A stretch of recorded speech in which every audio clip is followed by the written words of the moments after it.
Olá, como você está? Tudo bem? Eu sou o professor Cláudio Castro e vamos começar mais uma palestra a respeito do envelhecimento. Lembrando que as palestras ficam gravadas e aí, se você precisar de comprovação de que assistiu a palestra para carga horária de graduação, na descrição do vídeo tem as instruções para mandar um e-mail para mim com a resposta à pergunta que estará lá. E aí você recebe o certificado de 1 hora de participação.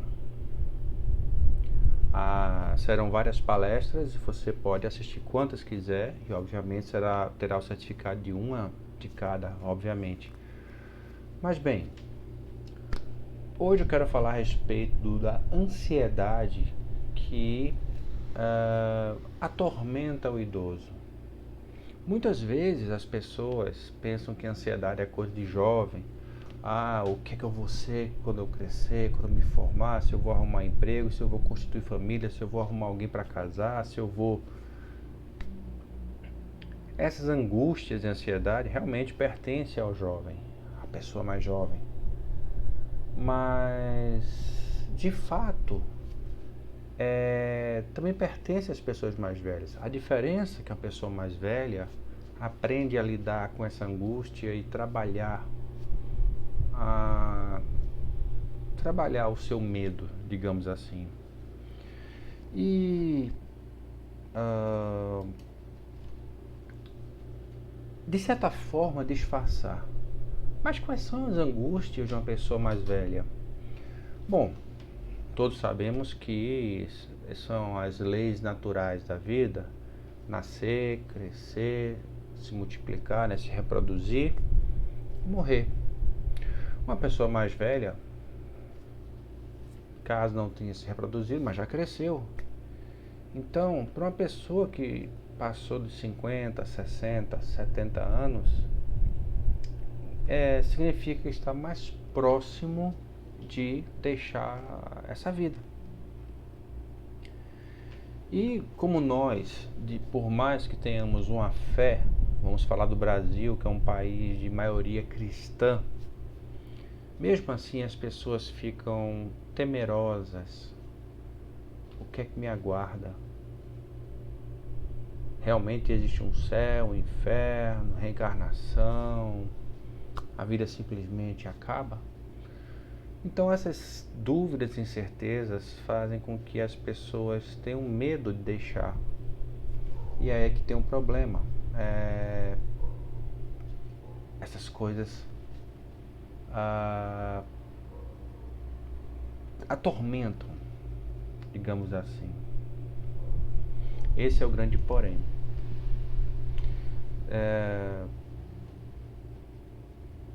Na verdade, nós temos uma falha muito grande em nós sermos materialistas.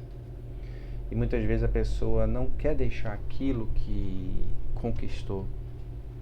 Mas bem, qual é a questão realmente do que é ansiedade? Bom, para se entender isso, eu quero falar um pouco a respeito do cérebro, do encéfalo. Cérebro, comumente a gente chama de cérebro, essa parte aqui que está aqui dentro. Na verdade, cérebro é uma parte do encéfalo. O cérebro se divide em telencéfalo e diencéfalo. Nós temos uma outra parte do encéfalo, que é o tronco encefálico, e o cerebelo. O tronco encefálico se divide em mesencéfalo, ponte e bulbo, que vocês veem as cores correspondentes à figura. Mas uma coisa interessante aqui, o diencéfalo junto com o tronco encefálico são responsáveis por o que chama-se também de cérebro reptiliano. É aquilo que vai agir, é o sistema vegetativo. O que é isso, sistema vegetativo? Nós somos um vegetal? Não, é que essa região do cérebro, ela é responsável pelas funções, digamos, básicas, primordiais. Eu não posso pedir para você, por favor, pare de respirar, pare de bater seu coração, pare de fazer digestão caso tenha consumido alguma coisa. E são coisas que são automáticas: controle de pressão arterial, controle de temperatura corporal. Você pode controlar em parte, você pode baixar o seu metabolismo, acelerar seu metabolismo com respiração, meditação, mas você não pode parar o coração. Você não pode simplesmente controlar certas coisas. Você não pode zerar a temperatura do seu corpo. Isso aí é o diencéfalo. Mas o telencéfalo é onde eu quero realmente me focar para conversar com você. É o que nós somos. Eu sou Cláudio, professor, me formei em educação física. Eu gosto muito de basquete, eu gosto muito de música, eu gosto de idiomas, eu gosto de ler biografias de pessoas. Talvez você goste de música erudita, música popular, você gosta de sushi, eu gosto de pizza, eu gosto das duas coisas. Isso é o que define o que eu sou, o que você é. Porque dentro do universo nós somos seres humanos. Humanos significa iguais. Nós somos todos iguais. É como nós olharmos, parece uma coisa assim até meio esdrúxula, mas olharmos assim um curral. Nós temos ali vários bois e vacas. Por pequenos detalhes, se não fosse pequenos detalhes, melhor dizendo, é tudo boi e vaca. Você não tem como diferenciar um e outro.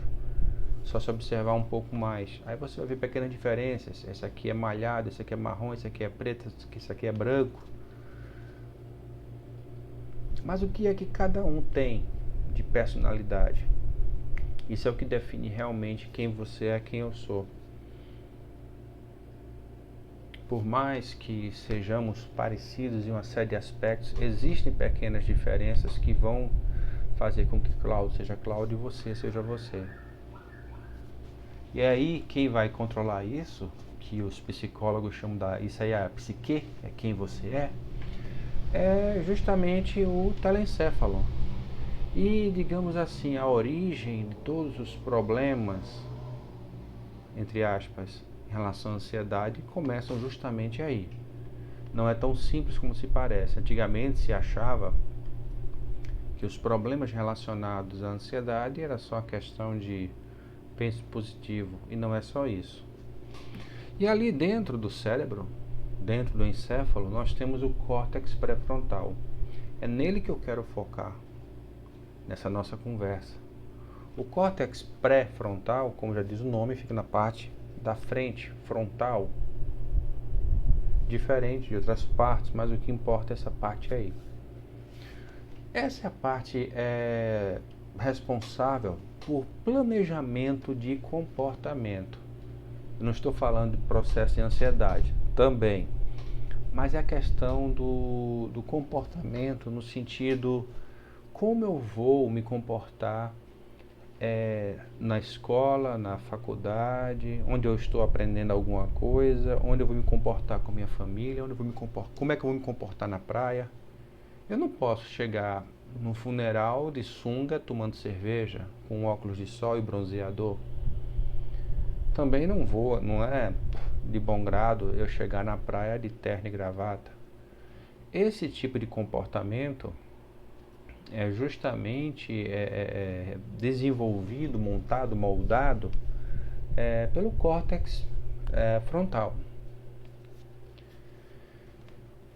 Pensamentos complexos, ou seja, uma coisa, já dizia aquela música, as pessoas na sala de jantar estão preocupadas, ocupadas em nascer e morrer. Mas quando você vai refletir sobre alguma coisa na vida, vai refletir sobre planejar, isso aí tudo é o córtex pré-frontal quem faz também. Tem também a expressão de personalidade. Mais à frente eu vou contar a história de Phineas Gage, que isso é muito interessante, não para ele, obviamente, vocês vão entender mais na frente, que justamente o que eu falei, o que faz com que eu seja eu, você seja você, é o telencéfalo, córtex pré-frontal. As minhas decisões, eu quero gostar de sushi, eu quero não gostar de pizza. Isso tudo é lá no córtex frontal. Obviamente, tomadas de decisão, eu vou decidir se eu como pizza ou sushi. E, obviamente, atrelada à expressão da personalidade e planejamento de comportamentos, modulação de comportamento social. Então, existe dentro do córtex pré-frontal a função executiva, diferenciar pensamentos conflitantes. É aí onde entra a questão da ansiedade. Muitas pessoas dizem que quando entra um processo, uma crise de ansiedade, é difícil sair. Fato, a crise de ansiedade dura cerca de 30 minutos, 5 a 30 minutos, depende muito. E a pessoa passa o resto do dia com um banzo, um cansaço, parece que não dormiu à noite. Mas isso é por conta da descarga de adrenalina e, obviamente, o sistema simpático e o parasimpático. O desarme, que aí vem uma enxurrada de acetilcolina e outras coisas mais, outros transmissores que vão causar esse banzo, como alguns chamam. E o fato é o seguinte, nós temos duas formas de evitar a ansiedade. Imagine um buraco. Tem duas formas de você não cair no buraco. Uma é não se aproximar da beira do buraco. A outra é chegar na beira do buraco, cair e tentar se agarrar de todas as formas no que tiver. A ansiedade é assim. Você pode simplesmente evitar os pensamentos ou situações que causem essa ansiedade ou esperar a crise deflagrar para tentar se controlar de todo jeito. Então, essa diferenciação de pensamentos conflitantes é imprescindível, importantíssimo para que haja evitar esse tipo de ocorrência. Então, um outro problema, as pessoas falam o seguinte: depressão é excesso de passado, ansiedade é excesso de futuro. Como o córtex pré-frontal analisa as consequências futuras de atividades correntes, então termina disparando essa questão da ansiedade. E quando nós estabelecemos meta, eu quero realizar isso em tanto tempo, mais uma vez o córtex pré-frontal e obviamente previsão de fatos e aí expectativa baseada nessas ações e obviamente controle social, mas essas expectativas baseadas em ações é que justamente quando as coisas não acontecem como nós previmos, aí gera o processo de ansiedade. Então, nós temos aí no córtex o planejamento, tomada de decisão, controle inibitório, atenção e memória de trabalho. Essas coisas são importantíssimas e imprescindíveis para o dia a dia. O córtex pré-frontal tem uma grande implicação no comportamento social e o prejuízo nas funções relacionadas ao córtex pré-frontal conduzem a uma maior impulsividade, agressividade e inadequação social. Tem um certo ex-grande atleta de esporte brasileiro que ele desenvolveu um tumor na região do cérebro e aí é justamente nessa regiãozinha, ele até fala, isso explica porque eu falo e depois eu penso no que eu falei. Justamente o controle inibitório, essa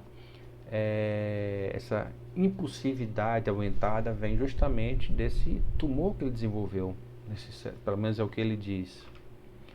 Mas bem, prejuízos nas funções relacionadas ao córtex pré-frontal conduzem a uma maior impulsividade, agressividade e inadequação social. E aí eu quero contar a história aqui do Phineas Gage.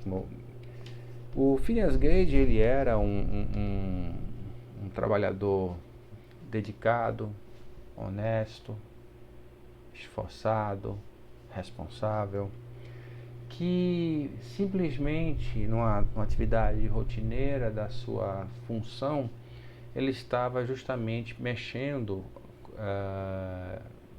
numa mineradora com um bastão de ferro,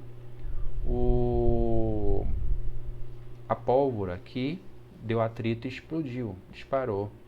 fazendo com que a barra atravessasse o seu crânio, justamente como mostra a figura do lado esquerdo, destruindo parte do seu córtex pré-frontal. Ele caiu, convulsionou e milagrosamente depois se levantou e entrou com a barra atravessada na cabeça no hospital e foi atendido pelo Dr. John Harlow. E aí o que aconteceu com o Phineas Gage? Ele, após isso, se tornou uma pessoa que ele passou a viver expondo a sua barra, mostrando o ferimento, passou seus últimos dias contando o seu infortúnio, e ao morrer o seu crânio foi doado para estudos e está exposto no museu. Mas o que aconteceu com ele? Ele, além disso, né, ele se tornou um cara irresponsável, não cumpria metas, malandro, enrolão, mentiroso, masturbador compulsivo, ficava em público se masturbando. Então, isso foi em 1848, o Dr. John Harlow resolveu analisar friamente tudo o que havia acontecido com o Phineas Gage e escreveu um compêndio, ou um tratado, ou anotações que deram início ao que hoje nós chamamos de neuropsiquiatria. Então, as coisas que se dizia a respeito do comportamento humano, que é só uma questão de eu tenho que me comportar e pronto, não. Passou-se a perceber que o cérebro tinha uma função muito além do pensamento. E tudo isso revolucionou. Isso em 1848, não tem nem 200 anos. Para mim ou para você, 200 anos é muito tempo. Mas para a ciência não é nada. Então podemos dizer que a neuropsiquiatria é uma área muito nova, recente e ainda está rastejando. Bem, existe uma área do cérebro chamada área motora suplementar. Existe a área pré-motora, motora suplementar, primário e secundário. E o que é que isso tem a ver com o córtex pré-frontal? Eles estão intimamente ligados. E ainda existe aí também a região responsável pela memória, que é o hipocampo. Nós temos também a região das emoções, chamado sistema límbico. Nós temos o núcleo accumbens, que é também responsável pelo sistema de recompensa. Então, quando nós atingimos objetivos, realizamos grandes feitos, nós temos aquela sensação de prazer e bem-estar. Toda essa região aí está interligada e tem muito a ver com o movimento que eu vou explicar mais à frente. E o que é importante se entender, quando se trata de ansiedade, o que acontece é o seguinte: existe uma área do cérebro que fica muito ativa e, bom, quando nós realizamos um movimento, para que esse movimento aconteça, o planejamento por parte do cérebro, o cérebro passa justamente por essas regiões responsáveis pelo planejamento, e daí passa para o cerebelo passa para o gânglio da base, que fica já na região do tronco encefálico, e até que passe para a medula e o movimento aconteça. Então, o movimento, para ser bem executado, ele precisa ser bem planejado. Quando nós automatizamos o movimento, por exemplo, eu não preciso pedir para você ir até a janela, olhar e voltar. Você não tem que pensar que um pé vai na frente do outro. Você automatiza o movimento. Tudo bem. Essa automação vem justamente dos gânglios da base ou núcleos da base, como alguns livros retratam. Mas quando nós percebemos o movimento, ativamos o lobo frontal para perceber o movimento, nós estamos canalizando, digamos, a energia do cérebro para outras partes. E essa canalização é muito importante quando se fala em ansiedade, porque quando a pessoa tem um processo de ansiedade é porque existe uma hiperpolarização dos neurônios e uma desativação de outras áreas. Então uma área fica sobrecarregada e outra área fica desativada. É preciso justamente haver um equilíbrio. Aí as pessoas falam, o cérebro entra em curto-circuito. Não. Na verdade, existe uma sobrecarga em uma região específica do cérebro. E aí, justamente a área dos pensamentos, planejamento, entra em sobrecarga e a pessoa entra num processo de ansiedade. O exercício físico ele vai promover o aquecimento muscular, liberação de serotonina e endorfina, que aí são coisas importantes se tratando de ansiedade, porque a serotonina é um neurotransmissor. O que é um neurotransmissor? Imagine os neurônios que fazem parte de toda a parte de conexão cerebral. Então, os neurônios, eles são responsáveis, digamos, pela energia do corpo e, digamos, o sistema de fibra óptica, sistema de comunicação. Só que um neurônio para o outro, eles não se tocam, eles ficam próximos, com as suas regiões mais afastadas, chamadas botões sinápticos. Para o impulso passar de um neurônio para o outro, existe um derramamento de um produto chamado neurotransmissor. O nome neurotransmissor, né, já é praticamente autossugestivo. E aí o impulso passa de um para o outro, neurônio para o outro, e depois existe uma reabsorção desse neurotransmissor. Parte desse neurotransmissor se derrama e vai para a corrente sanguínea. Dois desses neurotransmissores é justamente a serotonina e a endorfina. A endorfina é um anestésico, analgésico natural que nós temos. É por essa razão que pessoas que praticam exercícios físicos regularmente têm uma ocorrência menor de dores de cabeça e enxaqueca. E a serotonina é um calmante que nós temos, um calmante natural e relaxante muscular. E se tratando de ansiedade, os remédios que se tem por aí, a maioria dos remédios, melhor dizendo, eles atuam justamente na recaptação da serotonina. Então eles inibem essa recaptação e nessa inibição mais serotonina vai para a corrente sanguínea. Então aquela sensação de prazer e bem-estar que a pessoa tem quando toma um remédio para depressão, para transtorno obsessivo compulsivo, para ansiedade, é justamente devido a uma maior atividade ou tempo de exposição ou de contato do corpo, do organismo com a serotonina. Então, as duas formas de nós termos mais serotonina disponível é através da alimentação e suplementação, que nós temos aí o 5-HTP, que é precursor do triptofano, que é matéria-prima para a produção da serotonina. E a outra forma é para aumentar a sensibilidade do corpo à serotonina e endorfina, é a prática de exercícios físicos. E aí nós temos a lei de Poiseuille, que também tem a lei de Bernoulli. O que significa isso?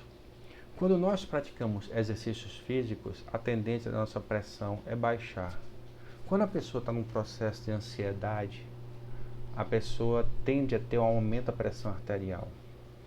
É por isso que a pessoa fica andando de um lado para o outro, fica agoniada, angustiada. Isso é o corpo, é a forma que o corpo tem de fazer com que haja um aumento da circulação sanguínea e, consequentemente, redução da pressão arterial, ajudando a pessoa a relaxar e normalizar.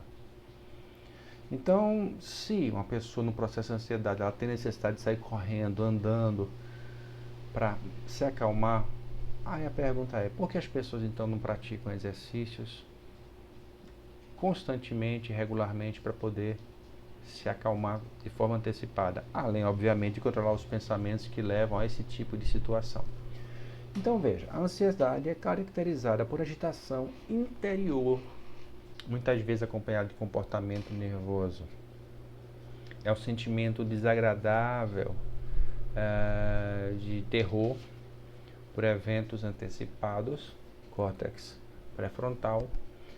E a ansiedade pode ser apropriada, mas quando experimentada regularmente, o indivíduo pode sofrer transtorno de ansiedade. A ansiedade é uma coisa boa, é como se diz, né? O estresse é uma coisa boa. Não, o estresse é muito. Não. O excesso de estresse ou estresse desenfreado é que realmente é o problema. Então, o que acontece com o neurônio propriamente dito? Todo neurônio tem um momento, o seu momento de repouso, e aí existe a chamada despolarização, aí o pico de potencial de ação, o neurônio ativa o músculo, no caso, ou a região do cérebro, existe a repolarização, e aí existe a volta ao estado de repouso. Quando a pessoa tem um processo chamado hiperpolarização, ele não consegue justamente despolarizar ou ativar aquele neurônio. Então ele fica hiperpolarizado, ele fica meio que travado, não é acionado, e isso vai causar um desequilíbrio no cérebro. Então, ao invés de ser um curto-circuito, na verdade existe um bloqueio do impulso. E aí a pessoa fica preso, aí sim fica preso a um circuito específico, que não é um curto-circuito.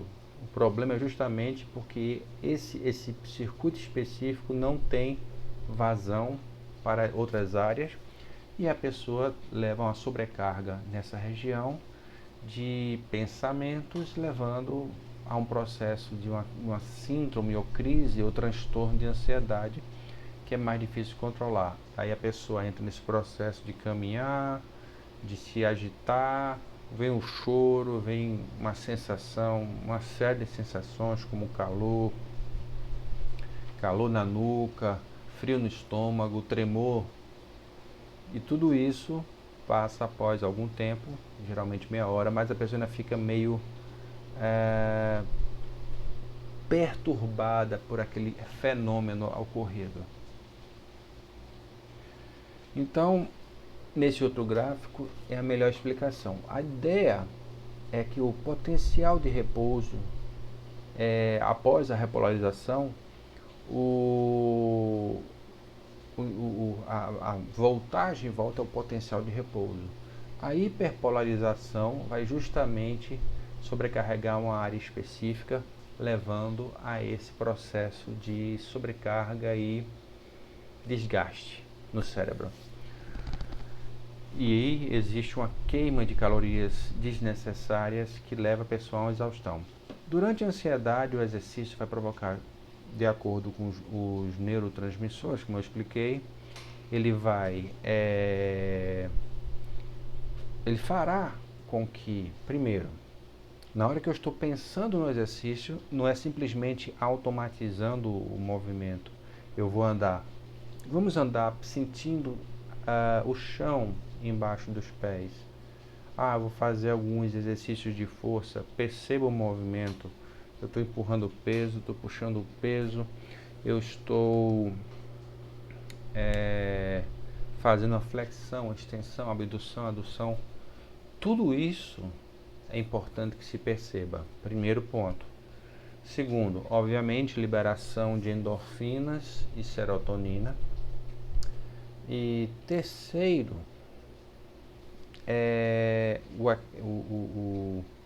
o aquecimento muscular, que vai causar um relaxamento. Qual exercício a pessoa, durante o processo de ansiedade, deve fazer? Aquele que ele se sinta mais à vontade. É melhor fazer um treino de força, é melhor andar, correr, seja o que for. Eu conheço pessoas que, para se aliviar de um processo de ansiedade, levantaram peso, fizeram um trabalho de força. Eu conheci uma moça que, ao se separar, ela, para lidar com a separação, com o estresse que foi a separação, ela saía para correr. E corria durante 1 hora e meia, 2. Cada um reage de um jeito. É por isso que é importante que a pessoa faça exercícios físicos, o maior número possível de experimentos, para ver o qual lhe agrada. Porque imagine o seguinte: você odeia musculação, mas faz musculação porque quer ficar forte, quer emagrecer, está numa crise de ansiedade. Vou fazer aquilo que eu odeio, que eu estou fazendo só para obter resultado. O que é que lhe dá prazer? Me dá prazer jogar uma bola, jogar futebol, vai jogar futebol. É importante que a pessoa faça aquilo que sinta prazer. Mas como é que eu vou saber aquilo que me dá prazer se eu não pratico nenhuma atividade? Pois é. É por isso que é importante que os desarmes, as situações que vão me levar a controlar a ansiedade, elas não cheguem na beira do buraco. Então é preciso que eu entenda o que aconteceu para evitar chegar lá.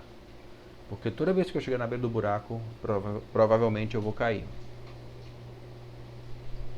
Então é importante que eu pratique os exercícios. Eu gosto mais de correr, eu gosto mais de pedalar, de nadar, eu gosto mais de fazer musculação. Então vá fazer, na hora que estiver prestes a ter uma crise ou tendo uma crise, vá fazer aquele exercício especificamente. Vai fazer musculação, vai fazer corrida, seja lá o que for. E aí ajuda realmente a relaxar. Então, em se tratando do idoso, o idoso vai fazer musculação? Se ele já estiver acostumado à musculação, sim. Ele vai fazer o quê? Ele vai correr, vai andar, fazer o que ele já está acostumado. Se ele não está fazendo nada, aí só resta o controle da mente para fazê-lo despolarizar algumas áreas do cérebro. Então, fazê-lo focar em um outro pensamento, tente pensar em outra coisa. Se concentre nisso aqui, se concentre na respiração, respire, se concentre na respiração. Algumas pessoas conseguem desligar-se do processo de ansiedade e relaxar. Mas o mais importante é treinar a forma que se faz para não chegar até a beira do buraco. Bom, se você ficou até agora, se você não está inscrito no canal, se inscreva, ative as notificações, dê o seu gostei, não gostei. Compartilhe com as pessoas que vocês acham que vão se interessar pelo tema.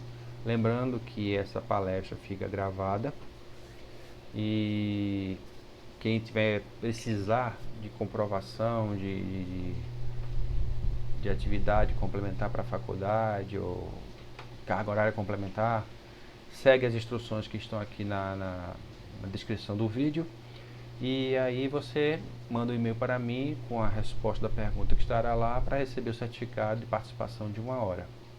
Eu sou o professor Cláudio Castro e este é o meu canal. Até a próxima.